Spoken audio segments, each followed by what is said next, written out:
முத்து வந்து ஸ்ருதிய பார்த்த உடனே நடந்தது எல்லாத்தையுமே சொல்றாங்க. நீ ரவிய இவ்ளோ நாளா புரிஞ்சு வச்சுட்டது அவ்வளோதானா? நீ ரவிய லவ் பண்ணி தானே கல்யாணம் பண்ண.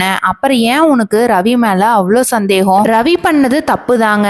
எந்த ஒரு பொண்ணா இருந்தாலும் தான் ஹஸ்பண்ட் இன்னொரு பொண்ணை தூக்கி நடக்கும்போது அது யாரா இருந்தாலும் ஏத்துப்பாங்களா? ஏத்துக்க மாட்டாங்கல்ல. கோவம் வரதானே செய்யும். முத்து இருந்துகிட்டு எல்லாமே கரெக்ட் தான் ஸ்ருதி. அந்த இடத்துல என்ன நடந்துச்சுன்னு நீ கேட்டிருந்திருந்தா இவ்ளோ பிரச்சனை வந்திருக்காதுல்ல. முத்து வந்து ஸ்ருதிய ஒரு வழியா ஃபங்க்ஷனுக்கு கூட்டிட்டு போயிடுறாங்க. அங்க ரவி வந்து ஸ்ருதி கிட்ட எல்லாமே என்னோட தப்பு தான், நான் இனி அப்படி இருக்க மாட்டேன், என்னை மன்னிச்சிரு. இருந்தாலும் ஸ்ருதிக்கு வந்து ஒரு கோவம் மனசுக்குள்ளேயே இருக்கு. எல்லா ஃபங்க்ஷனும் முடிஞ்சதுக்கு அப்புறம் அங்க இருந்து வீட்டுக்கு போயிடுறாங்க. விஜயாவும் பார்வதியும் வந்து பேசிட்டு இருக்காங்க. அந்த டைம்ல சிந்தாமணி அங்க போயிட்டு, விஜயா உன்னோட மருமகள் மீனா இருக்கால, அவளுக்கு ஒரு பெரிய ஆர்டர் வந்திருக்கு. எல்லாருமே வந்து அவ பூ டெக்கரேஷன் சூப்பரா பண்றா அப்படின்னு சொல்லிட்டு பேசிட்டு இருக்காங்க.